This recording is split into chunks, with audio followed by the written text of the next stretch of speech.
Querida igreja, quero pedir para que vocês abram a Bíblia no livro de Filipenses, capítulo 4.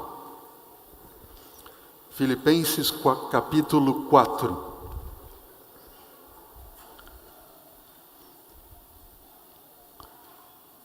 E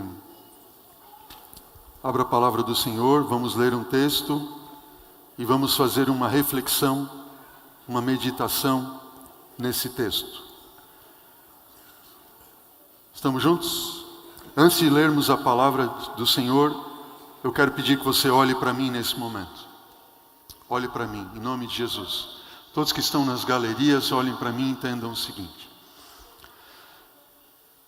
O tema de hoje, ele é um tema, uma mensagem que vai mexer com todas as suas estruturas. Amém? Alguns disseram amém, outros olharam assim. E eu vou dizer para vocês que talvez essa seja uma das mais difíceis mensagens de pregar. Não difícil no sentido teológico, absolutamente. Mas difícil no sentido de que esse tipo de coisa acontece. Estão percebendo? Esse tema, ele é tão importante para a nossa vida que talvez você não tenha noção de quão profundo é nós buscarmos entender o que nós vamos estudar hoje e juntos clamarmos de Deus forças para viver de acordo com aquilo que o Senhor tem para nós hoje. E eu quero pedir para você, querido irmão, irmã, meu amigo, minha amiga, por favor, esteja orando por mim, para que Deus me dê sabedoria de apresentar esse tema. E, sobretudo, eu queria que você entendesse o seguinte, por Jesus, que aquilo que eu vou apresentar a vocês não é o que eu acho, não é o que eu penso, mas é o que Deus tem para nós, fundamentado na palavra do Senhor e também nos escritos proféticos, nos testemunhos proféticos de Ellen White. Amém? E eu queria que ao sair da igreja hoje, não houvesse um comentário assim, o pastor André pregou tal mensagem. Não. O meu sonho é que após esse culto, ao sair você da igreja, você dissesse, Deus falou a nós nesta manhã. Se você apreciar o tema, louve ao Senhor. Se você não gostar do estudo, não brigue comigo. Conversa com ele, porque a mensagem não é minha. Amém? Estamos juntos? Posso ver um assim? Obrigado. Amém. Filipenses 4:4. Vamos à palavra do Senhor. Alegrai-vos sempre no Senhor. Outra vez digo-vos o que, igreja? Alegrai-vos. Seja a vossa moderação conhecida de todos os homens. Perto está o Senhor. Não andeis o que, igreja? Não andeis ansiosos por qualquer coisa, por coisa alguma. Em tudo, porém, sejam conhecidas diante de Deus as vossas petições, pela oração e pela súplica e com ações de graças. E a paz de Deus, que excede a todo o entendimento, guardará o vosso coração e a vossa mente em Cristo Jesus. Finalmente, irmãos, tudo o que é o que, igreja? Tudo o que é verdadeiro, tudo o que mais, igreja? Diz para mim. Tudo o que é respeitável e tudo o que é o que? Justo e tudo o que é o que? Puro e tudo o que é o que mais? Amável e tudo o que é o que? De boa fama, se alguma virtude há, se algum louvor existe, seja isto que ocupe o quê? O vosso pensamento. Querida igreja, Jesus está voltando. Amém. Ora, vem, Senhor Jesus. Eu não preciso falar para você ou pregar nessa manhã sobre os acontecimentos que nós temos acompanhado nos últimos dias. É ou não é verdade? Você tem acompanhado? Coronavírus e desastres ecológicos e isso, aquilo, outro, epidemias e vírus e tudo mais. Notem, Jesus está voltando. E o diabo sabe que pouco tempo lhe resta, é ou não é verdade?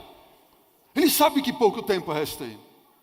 E o diabo, ele é tão inteligente, tão esperto, a gente não pode dizer sábio, porque sabedoria é aplicar o conhecimento e inteligência aquilo que cabe a Deus, não é verdade? Ele é tão esperto, tão inteligente, que ele conhece a nossa natureza de tal forma, e ele tem construído de tal forma algo para simplesmente levar a você e a minha perdição eterna. E nós não temos atentado para isso. Isso é tão forte, tão terrível, e a grande batalha que o inimigo tem travado, entende, com você e comigo, é a batalha pelo quê? Pela nossa mente. Pela nossa mente. Se o diabo conseguir tomar a tua mente, a minha mente, acabou.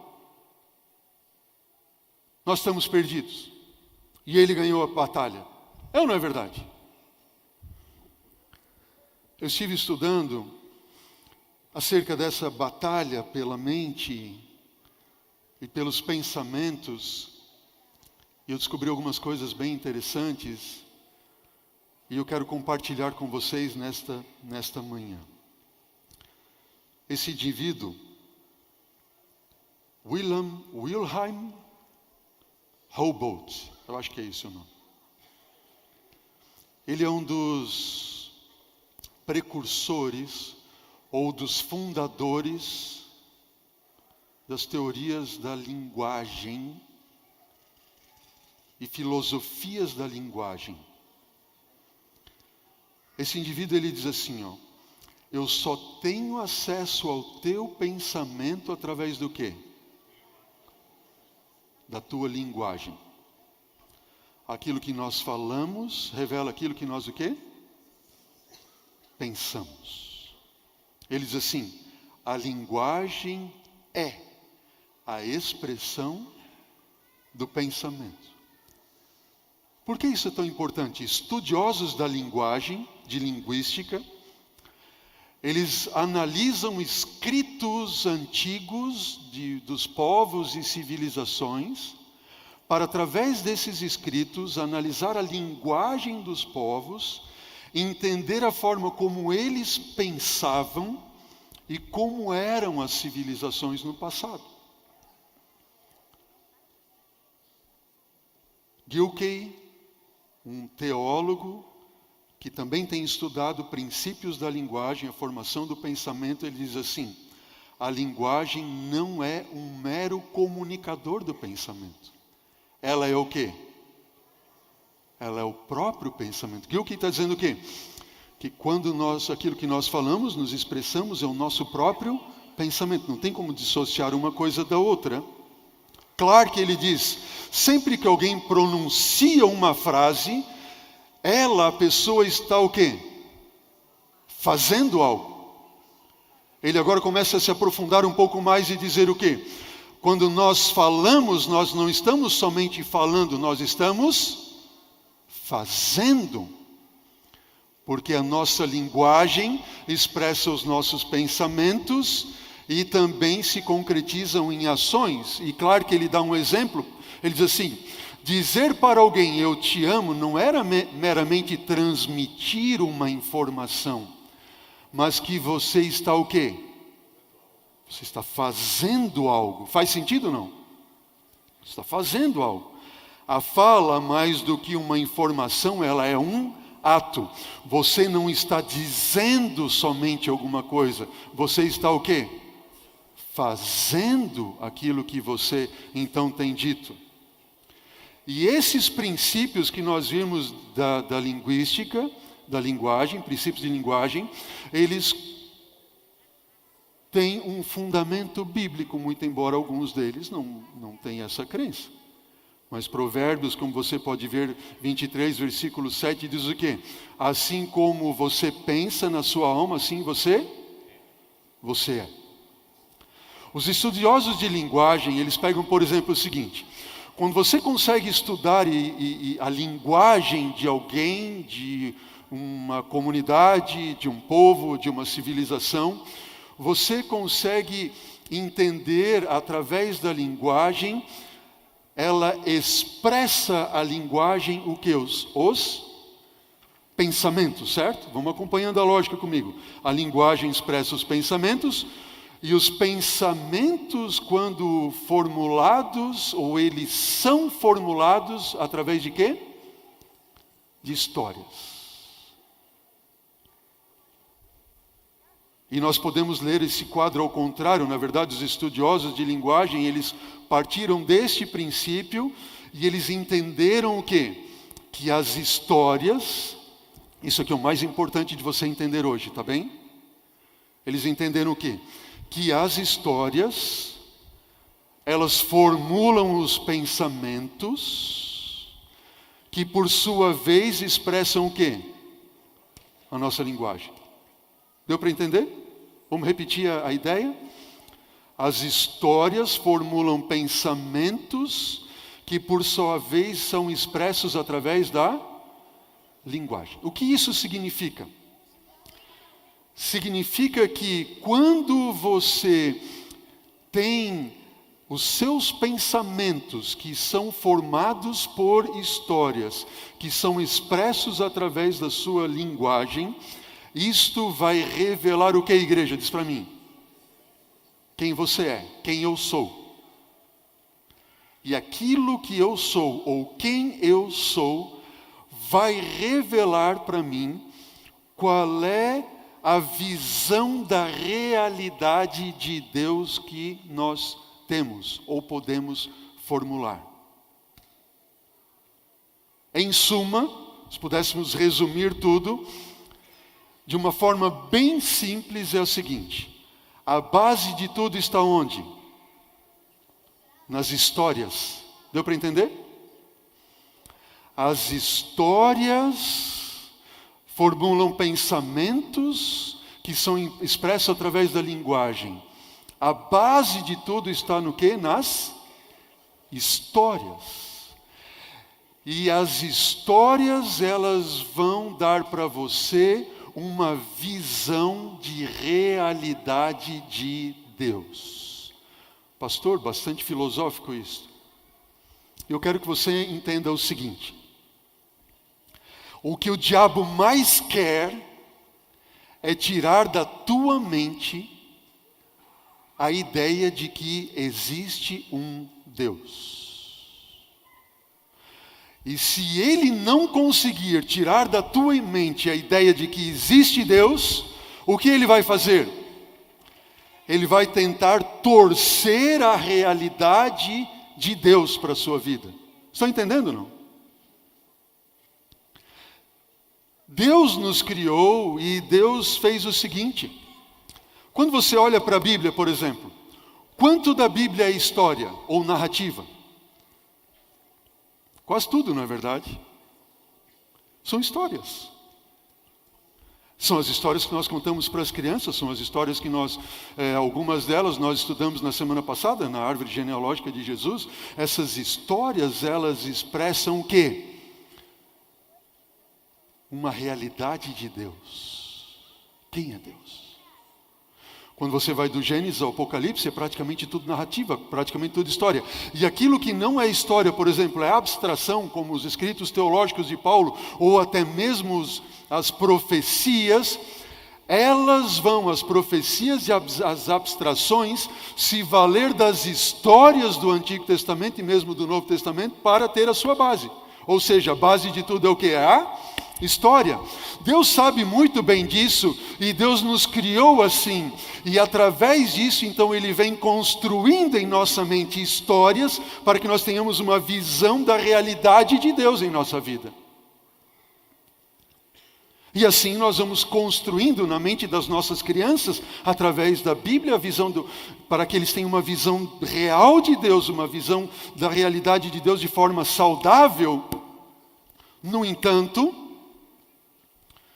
o diabo, se valendo disso e conhecendo esses princípios, o que ele faz? Para tirar da sua mente a visão da realidade de Deus, de que existe um Deus, ou para torcer essa questão de uma realidade de Deus na sua mente. O que ele vai usar? Diz para mim, igreja. Ele vai usar histórias. O diabo vai usar histórias.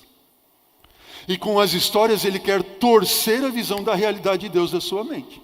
E se ele torcer, se você não tem uma visão saudável acerca de quem é Deus, o diabo pensa assim, ótimo, ele está perdido.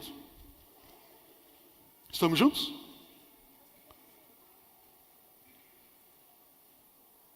Aí você começa a pensar assim, quem é o principal ou o primeiro responsável para construir histórias na nossa mente? Não são os pais? Quantos aqui são pais? Quando nossos filhos começam a ter noção da vida, da realidade de vida, essa realidade de vida está sendo construída através das histórias que os nossos filhos passam a ter por experiências conosco, com seus pais. E os pais, então, eles estão transmitindo para os filhos, através das histórias vividas com eles, uma realidade de mundo, uma realidade de Deus. Por isso que Ellen White tanto diz o quê? Que os nossos filhos, os pequeninos, eles vão ter uma visão de Deus de acordo com aquilo que os pais forem para eles. E muitos têm uma visão distorcida de Deus porque não tiveram o quê? Pais que foram modelos. Faz sentido ou não? Pense comigo o seguinte. Através dos pais e das histórias com os pais, Deus quer firmar na mente dos nossos filhos e na nossa mente aquilo que se chama identidade e propósito. Quem é você e o que Deus quer de você, qual é o propósito que Ele tem para a sua vida. E o diabo quer tirar isso de nós. Aí eu reflito com vocês e penso o seguinte. Quanto das histórias deste livro e quanto tempo nós temos passado para ler as histórias deste livro em nossa vida, a fim de termos uma visão saudável da realidade de Deus? Vamos ser sinceros, irmãos. A gente tem dificuldades de ler a Bíblia, é ou não é verdade? É ou não é verdade? A gente tem dificuldade de ler a Bíblia. E quem é o maior interessado que você não leia a Bíblia? Por quê? Porque ele sabe que estas histórias vão dar para você uma visão saudável de Deus. Se você tiver uma visão saudável de Deus, Ele não tem como derrubar e tomar a sua vida e levar você ao fracasso e à perdição eterna. E o que o diabo vai fazer para que você não tenha uma visão saudável de Deus? Para que você não leia a Bíblia? Olha o que diz agora esses textos do Espírito de Profecia. Todos eles dizem assim: vi que jovens e adultos negligenciam a Bíblia e não fazem da Bíblia, deste livro, o seu estudo e regra de vida como devem. Os jovens, eles são especialmente culpados desta negligência. A maioria deles está preparada e dispõe de todo o tempo para fazer o que? Diz para a minha igreja. Para ler qualquer outro livro. Qual deveria ser a nossa regra de vida e de fé? A Bíblia. Só que daí o diabo vem, ele diz assim, Bom, se são as histórias que vão formular os teus pensamentos e vai revelar aquilo que você é ou irá se tornar, dando a ti uma visão de realidade de Deus, saudável ou não saudável, até mesmo tirar, o diabo ele vai usar histórias para te destruir. E aí ele cria livros de histórias.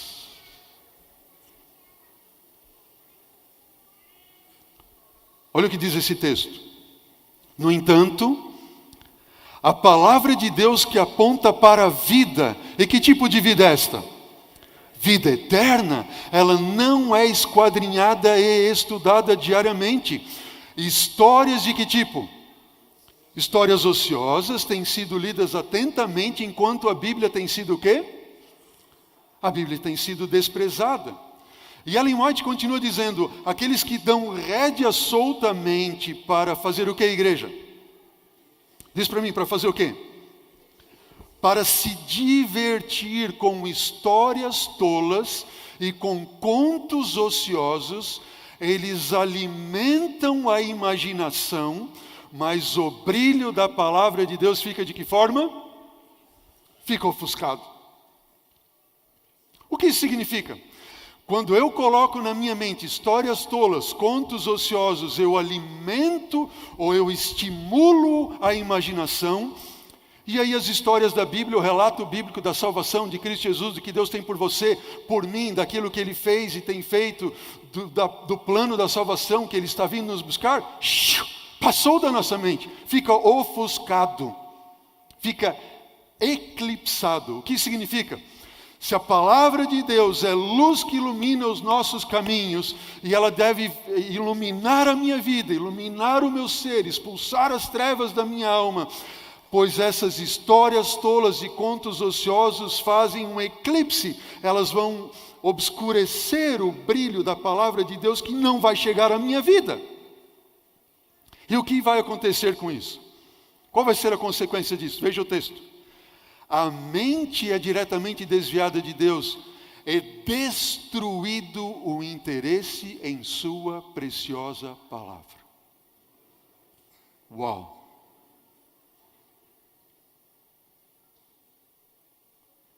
Por que é que nós não temos vontade mais de ler a Bíblia, então? Segundo os estudos científicos de linguista, da Bíblia e do Espírito de profecia, por que nós não temos mais interesse em ler a Bíblia? Que nós colocamos essas histórias tolas e contos ociosos em nossa mente. A palavra de Deus fica o quê? Eclipsada diante de nós. E isso faz com que seja destruído qualquer interesse pela palavra de Deus. Os leitores de que, igreja? Ficção. Estão melhor dizendo, entregando-se a um mal que faz o que, igreja? Destrói a espiritualidade. E faz o que mais? Oculta a beleza da história sagrada. Deixa eu perguntar para você. Quando que esses escritos foram escritos? Está falando de histórias em livros, certo? Histórias ociosas, tolas, ficção.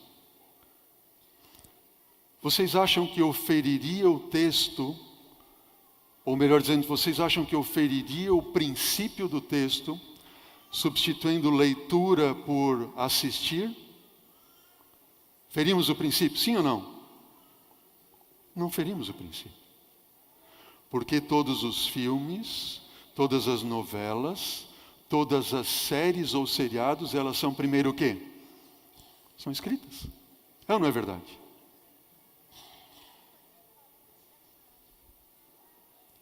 E algumas vezes a gente vem na quarta-feira na igreja, pastor, ore pela minha espiritualidade. Irmãos, orem pela minha espiritualidade. Talvez nós devêssemos mudar esse pedido e dizer assim, por favor, ore para eu sair diferente da televisão. Ore para eu sair da frente dos seriados. Ore para eu sair da frente das novelas. Ore para eu deixar de assistir filmes. Porque daí a minha espiritualidade vai o quê? Vai crescer. É fácil esse tema? Fácil de apresentar? Vocês não sabem como foi minha angústia essa semana. Por que eu apresento esse tema para a minha igreja? Querido, Jesus está voltando. Se nós não tivermos uma mudança de pensamento, nós estaremos perdidos. Algumas vezes vem para mim assim, pastor, qual é o problema? Não tem problema ir no cinema, ou isso, aquilo, outro. Com esse estudo bíblico que nós estamos tendo hoje aqui, eu diria, queridos, não é nem no cinema, nem em casa. E Ellen White diz mais. Isso cria uma agitação nociva, essas histórias tolas, contos ociosos, ficção, cria uma agitação nociva, exalta a imaginação e incapacita a mente para a utilidade e afasta a pessoa do quê? Da oração e a desqualifica para o exercício espiritual. Uau! Não são palavras minhas. Não são palavras minhas, não sou eu quem está dizendo. Sabe, talvez você esteja se sentindo um inútil espiritualmente falando. Aqui está a resposta no texto. Talvez você esteja pensando assim, pastor, parece que a minha oração não passa do teto. Sim, você tem alimentado a sua mente com histórias tolas, contos ociosos, ficção, e você tem sido desqualificado para qualquer exercício espiritual. Você não consegue mais orar, tem sido afastado da oração. Aí eu penso com você o seguinte, nós temos uma igreja que temos que nos unir para salvar. E essa união para nos salvar só irá acontecer quando nós estivermos unidos primeiro a Deus. De todo o coração, de toda a nossa alma, de todo o nosso entendimento. Amém? Então Deus vai operar um milagre. Oh, filhos e filhas de Deus, Deus está pronto para operar o milagre, nós só precisamos crer, mas nós temos que fazer a nossa parte. Nós temos que tomar uma decisão. Uma das maiores razões por que vocês têm tão pouca disposição de chegar mais perto de Deus mediante a oração, é se haver incapacitado para essa sagrada obra, por meio da leitura de histórias fascinantes, as quais têm estimulado a imaginação e despertado o que é a igreja? Paixões profanas. A palavra de Deus se torna desagradável. A hora de oração é esquecida. E a menos, porém, que se quebre o quê? O que é um encanto? É uma magia, um feitiço demoníaco. A menos que esse feitiço demoníaco seja quebrado, onde em breve compreender que a porção do transgressor é a parte que lhes cabe a eles. Por que cada ano que passa tem sido mais difícil pregar a Bíblia? Sabe, pense num pastor jovem. Para ser um pastor dos jovens hoje, o camarada quase tem que ser um malabarista, né? Ele tem que vir na frente do púlpito e fazer tudo, e luz, e tudo mais. Por quê? Porque a mente está tão excitada que não tem mais vontade nas coisas do céu. Faz sentido ou não? E quando alguém vem à frente para pregar a palavra de Deus, isso não...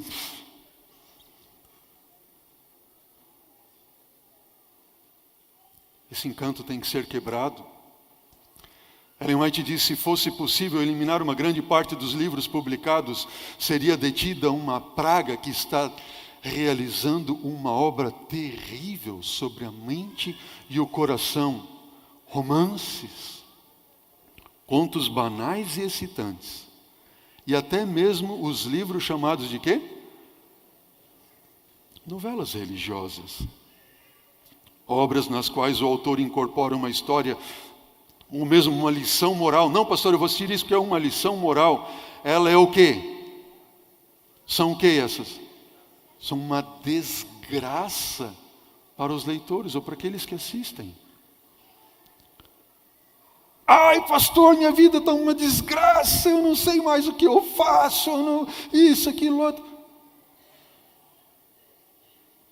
Pois você tem alimentado a sua mente com esse tipo de coisa. Não sou eu quem diz, mas o Espírito de Profecia diz. Sua vida vai ser uma desgraça. Na maioria dos casos, Satanás está apenas revestido das roupagens angelicais, as mais eficazes para enganar e seduzir. E alguém pode dizer assim, não, pastor, isso não tem nada a ver. Eu sou adventista de berço, eu conheço a Deus há tanto tempo, eu leio, eu conheço o Espírito de Profecia, eu dou estudo bíblico, eu sou pregador, eu isso, eu aquilo outro, nada disso me afeta, eu assisto e eu tenho um filtro dentro de mim, porque eu consigo separar o bom e do ruim. Diz, bom, se é esse o teu pensamento, olha o que diz o Espírito de Profecia, não eu. O que diz o texto? Diz para mim, igreja. Ninguém, vamos ler juntos? Ninguém está tão firme nos princípios corretos. Ninguém está tão protegido da tentação que esteja seguro lendo essas histórias. Quantos podem estar seguros? Ninguém. Ninguém.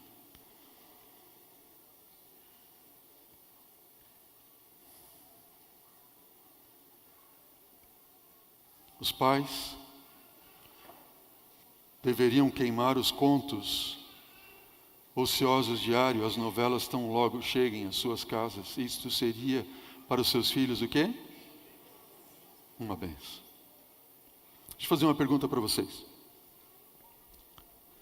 Alguém de vocês, que é um cristão, devoto a Deus, alguém de vocês que é um servo de Deus, serva de Deus, conhecedor da palavra do Senhor, aceitaria o seguinte convite?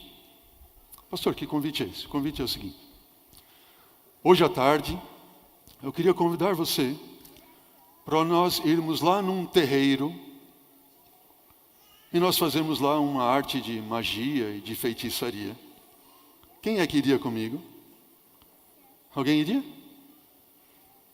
Não, né? Esse pastor está louco? Vamos no terreiro fazer hoje macumba? Vamos fazer feitiçaria? Ali? Voodoo e outras coisas mais? Estamos juntos? Absolutamente. Pastor, não vou fazer feitiçaria. Olha o que diz o Espírito de Profecia, não eu.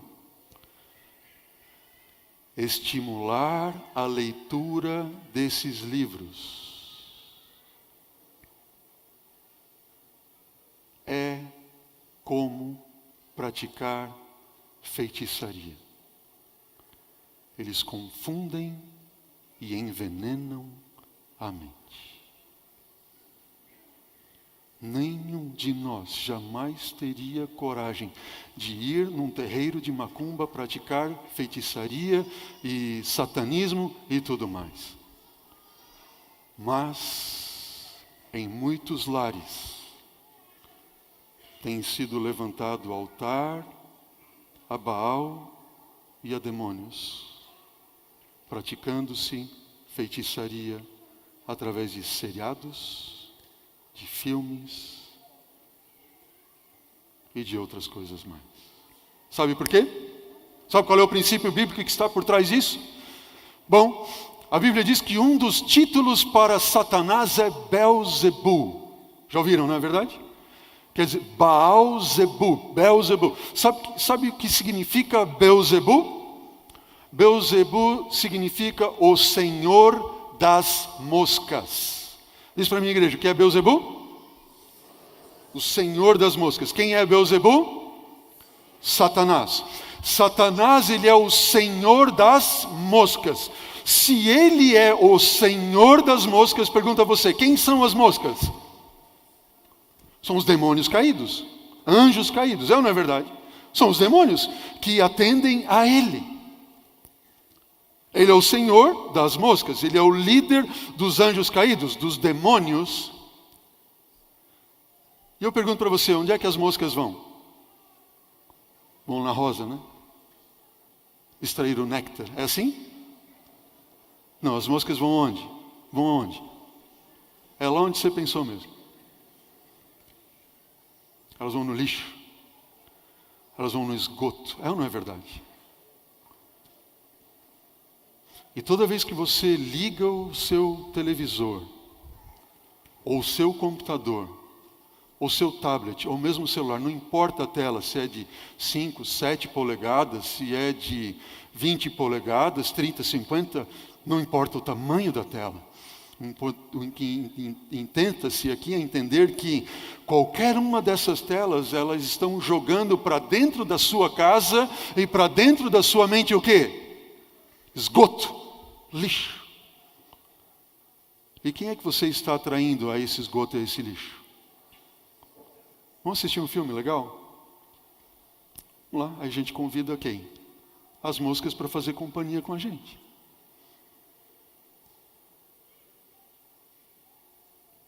Eu estava num acampamento de verão, alguns anos atrás, e aí sentamos à mesa para almoçar com um casal de jovens. Ela tinha, bem novinhos eles eram, ela já tinha um filhinho pequenininho, estava grávida, assim, a ponto de ganhar o próximo bebê. Ela podia até ganhar ali, começar o trabalho do parto durante o acampamento. Sentamos à mesa, e aí conversando, ela disse assim: pastor, eu não sei o que acontece comigo. Eu não tenho mais vontade de ler a Bíblia, não tenho vontade de ir à igreja, a morte de Jesus não tem sentido para mim, nada disso. Eu comecei a conversar com ela. Sabe qual era o passatempo dela quando ela então era mais jovem? Até então, assistir filmes, ir ao cinema. O que o diabo faz com isso? Ele vai lançando histórias que vão construindo ou destruindo a visão da realidade de Deus. Entenderam? E eu estava pregando essa mensagem como estou apresentando aqui para vocês hoje, em uma outra igreja. E eu me encontrei com uma menina, uma jovenzinha no final. E ela veio para mim, chorava. Pastor, tudo que o senhor falou foi para mim, isso, aquilo, outro. E eu disse assim: filha, você me permite gravar isso que você está falando? Pode abençoar a vida de outras pessoas? Ela disse: sim, pastor, pode gravar. E ela começou a falar. Eu quero mostrar para vocês 40 segundos desta conversa. Só 40 segundos. O áudio não é bom, mas eu queria que você prestasse atenção nesses 40 segundos desta conversa e perceba o que ela fala. Note bem. Ai, meu Deus. E por incrível que pareça, assim, depois que eu comecei a assistir, nem nada me toca. Nem o culto, nem a pregação. Eu leio a Bíblia assim, faz sentido. Eu fico até triste de falar isso, mas na hora que o senhor falou da menina do acampamento, pra mim também às vezes não tem sentido a morte de Jesus. Eu fico pensando que, sabe, não tem sentido essas coisas e eu só fico focando naquilo. É como se eu entrasse naquele mundo e o mundo que é real não existe, entendeu? Que é tudo a parte de Jesus. E começou a ficar tudo um desastre, sabe? E O áudio não está muito bom e reverbera um pouco, mas ela está dizendo o seguinte: pastor, desde que eu comecei a assistir esses filmes, esses seriados, tudo começou a ser uma desgraça para mim. Quando o senhor falou da história da menina do acampamento, para mim é a mesma coisa, a morte de Jesus. O pastor pode pregar da morte de Jesus, falar que Jesus morreu para me salvar, que Ele se entregou para me libertar. Isso não faz mais sentido para mim. Não faz sentido algum. Pastor, minha vida passou a ser uma desgraça. E ela falou assim: é como se eu tivesse entrado num mundo, e um mundo que não é real, e eu não conseguisse mais sair dele.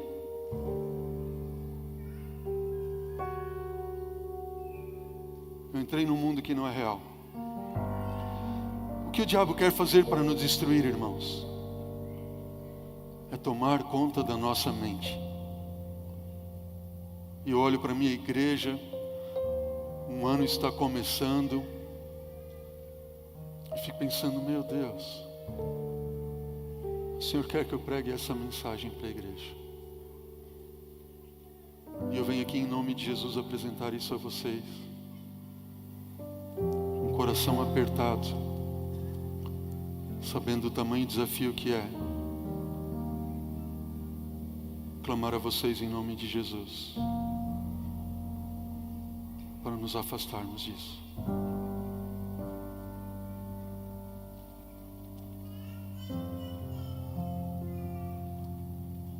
Essa menina, ela perguntou para mim assim: pastor, tem salvação para mim? O áudio tem 14 minutos, eu não coloquei tudo.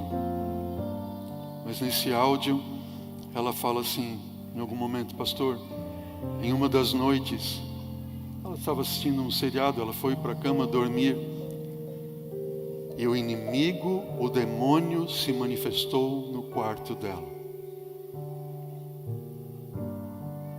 E ela clamava a Deus, e até que ela conta como se fosse unhas assim, passando desde a minha nuca até embaixo na minha dorsal e na minha lombar. E ela orava e dizia: Senhor, tira de mim isso. Pastor, tem salvação para mim, o que eu faço? Eu disse para ela: filha, tem salvação para todo aquele que crê em Jesus, amém? Tem uma forma de você ser liberta. E esta forma de você ser liberta é fazer um jejum. Fazer um jejum. E eu descobri isso, sabe o que é? Minha esposa esteve adoentada com uma doença autoimune que descobriu há cerca de 6 anos atrás. E essa doença autoimune que não tem cura, aqueles que sofrem de algum tipo de doença autoimune sabem que não há cura. Ela foi para a nossa clínica lá em São Roque. E o médico lá ao examinar disse assim: olha, para começar você a ter resultado, a Alessandra sabe isso muito bem, você precisa fazer o quê? Uma desintoxicação. Porque quando você desintoxica, então o seu organismo começa a reagir e a se reconstruir. Entenderam bem? E o princípio para nossa mente e nossos pensamentos é o mesmo. Para nós vencermos, nós temos que fazer o quê? Uma desintoxicação mental. Os pensamentos errados. E assim como é no físico, no mental, você tem que fazer um jejum. E eu queria desafiar você a fazer um jejum de 40 dias, 6 semanas. Não é para ficar sem comer, não, absolutamente. Comer sim aquilo que Deus colocou como mais saudável que você possa comer. Mas fazer um jejum de não assistir filmes, não assistir seriados, não assistir novelas, não ir ao cinema, e etc, etc, etc. Porque você vai então fazendo essa desintoxicação, vai estar sendo purificada a sua mente. E a Bíblia então começar a ter valor para você de novo. Ela vai brilhar para você de novo. E eu fiz esse desafio em uma igreja, uma grande igreja, 1.500 membros. Quando eu estava pregando, fazendo uma semana de oração, e uma jovem veio para mim no final e disse: pastor, eu vou fazer, eu preciso disso. Eu disse assim: filha, faz o seguinte, você vai me mandar uma mensagenzinha todos os dias, combinado? Eu quero saber como é que você está reagindo a isto. E eu copiei esta mensagem, eu quero compartilhar com vocês, está aqui na tela. Acompanhem comigo. Ela diz assim: pastor, boa noite. Não faz nenhuma semana que eu aceitei o desafio e tenho a sensação de que já se passaram meses. Já estamos no Natal. Eu tinha feito a semana de oração, era em setembro. E ela é muito expansiva, bastante brincalhona. Ela diz assim: pastor, eu tenho sonhado com os filmes que assistia no Netflix. Às vezes, quando eu estou lendo o Espírito de Profecia, tenho que ler um parágrafo 2 vezes, porque me dá algum devaneio. E os devaneios são sempre lembranças de filmes que eu vi. Está muito difícil. Aí outro dia ela me escreveu: tranquilo, pastor, continuo na luta aqui. Todos os meus devaneios e fraquezas possíveis estão sendo mostrados a mim. Eu andei a vida toda de que forma? Diz para a minha igreja: alienada. Eu estava alienada. Eu não sabia. Eu estava alienada. Eu estou tendo que lidar com a realidade por tempo integral. Lembra o que a menina do áudio falou? Pastor, eu fui a um mundo fora da realidade, eu não conseguia sair dele. Agora eu saí para o mundo. Eu estou tendo que lidar com a realidade em tempo integral. grau, você olha de judiar, mas agora, depois de quase 2 semanas, está começando a ficar um pouco mais tranquilo. Igreja, olha para mim. Eu fiz esse desafio e um jovem jornalista, um homem de Deus, ele aceitou o desafio numa sexta-feira, quando eu estava pregando no encontro de jovens, e na segunda-feira de manhã ele veio na minha sala, colocou a mão no meu ombro e disse assim: pastor, ora por mim. Pastor, eu não sabia que eu era tão viciado. E enquanto ele falava, o suor escorria pelo seu rosto, e nas costas, quando eu botei a mão ao redor dele para orar, ele estava suando, as costas estavam molhadas. Tamanha era a sensação de abstinência que ele estava tendo. Continue olhando na tela. Eu era viciado e não sabia. Ontem eu concluí 5 semanas, outra mensagem que ela mandou para mim. 5 semanas de desintoxicação. Falta só mais uma, mas já não faz mais diferença, porque eu parei de contar os dias. Essas distrações já não me fazem mais falta. Aliás, me tornei tão produtiva que eu não consigo me imaginar mais sentada tanto tempo na frente do meu note, do meu computador, como eu fazia. Eu estava perdendo a minha vida, e depois que eu desintoxiquei a minha mente e descobri que estava com depressão, eu estou tratando, pastor, fica tranquilo.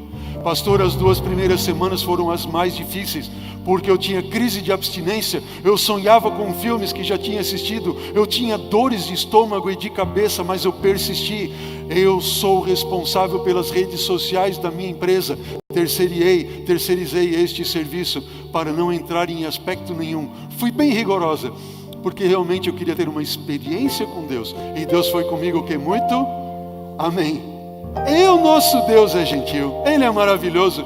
Foi difícil aceitar que eu tinha jogado uma parte da minha vida fora, foi difícil perceber que eu tinha muita coisa em mim, que eu precisava mudar, que o meu casamento estava com sérios problemas, mas eu fiquei tão alienada por tanto tempo que não via a confusão em que eu tinha me metido. Agora, graças a esse desafio, eu posso reconstruir a minha vida, fazer novos projetos.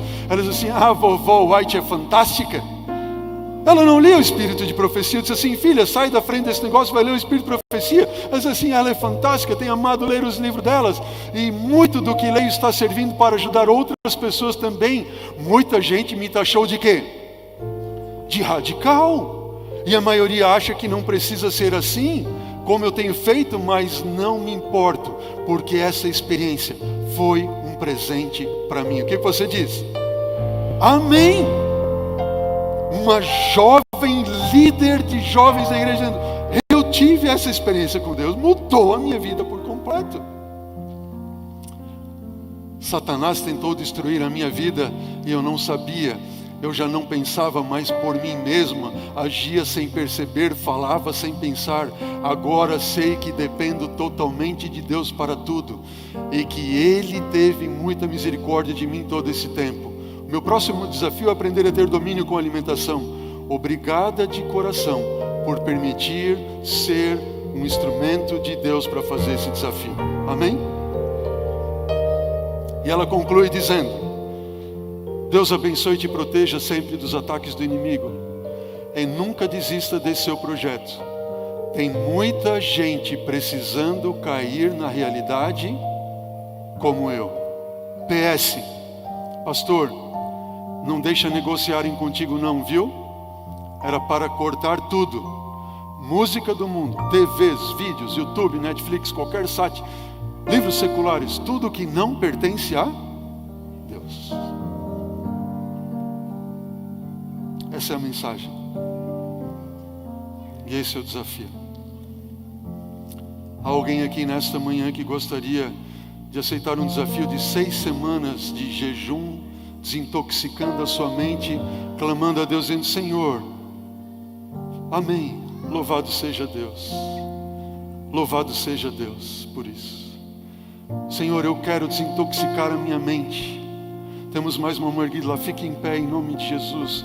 Fique em pé em nome de Jesus. Não vai ser fácil, mas você vai ver que o brilho da palavra de Deus vai entrar tanto na sua vida, tanto no seu coração, que você vai dizer: uau, Jesus está me revelando tantas lindas coisas, e há tanto tempo eu não sabia. Aceite esse desafio, não por mim, não porque eu prego, não! Jesus está clamando a todos nós porque Ele quer nos salvar. O único desejo, o intento dEle é nos salvar. E nós precisamos dar permissão a isso para que Ele nos salve. E essa permissão nós daremos se nós tentarmos fazer aquilo que está ao nosso alcance para que a nossa mente seja desintoxicada das coisas deste mundo. Então Deus operará com poder e grande glória sobre nós, sobre a sua igreja. Amém! Preciso me entregar, Senhor, preciso a Ti me entregar. Preciso ouvir Tua voz a me falar.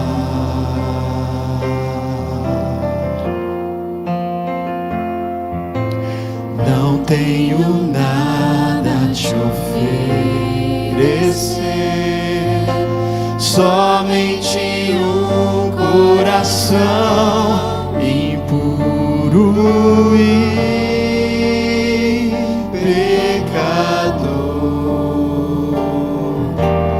Mas aqui estou, me aceita, Senhor.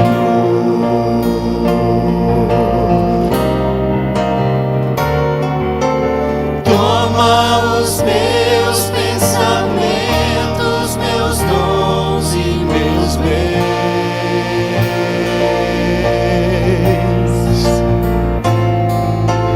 Toma o meu coração e tudo que ele tem.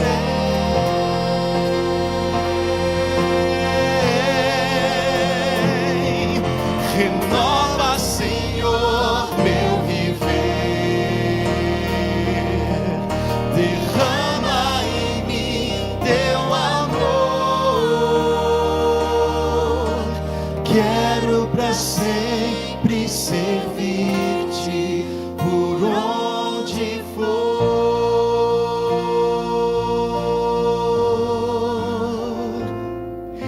Preciso me entregar, Senhor. Preciso a Ti me entregar. Preciso ouvir Tua voz a me falar.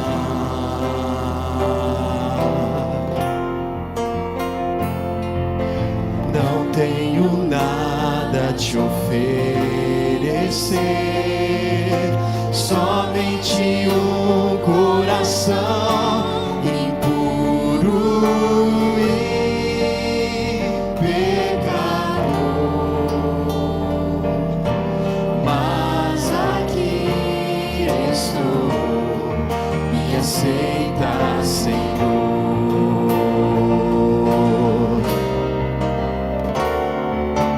Toma os meus pensamentos, meus dons e meus bens.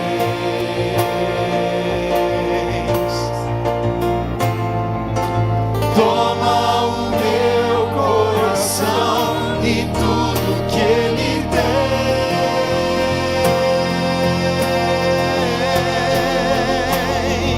Renova, Senhor, teu viver. Derrama em mim teu amor. Quero pra sempre servir-te por onde for.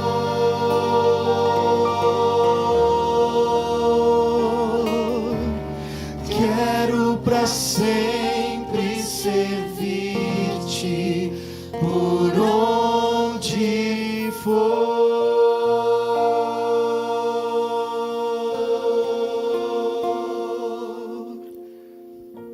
Bom Pai, dá-nos força, Senhor, para vencermos esta batalha. Que a cada dia, Senhor, estejamos mais nos santificando a Ti, a fim de sermos usados por Ti. Salva, Senhor, a minha igreja. Nos una, Senhor, com o Teu Espírito para salvar. É o que eu te peço, Senhor, em nome de Jesus.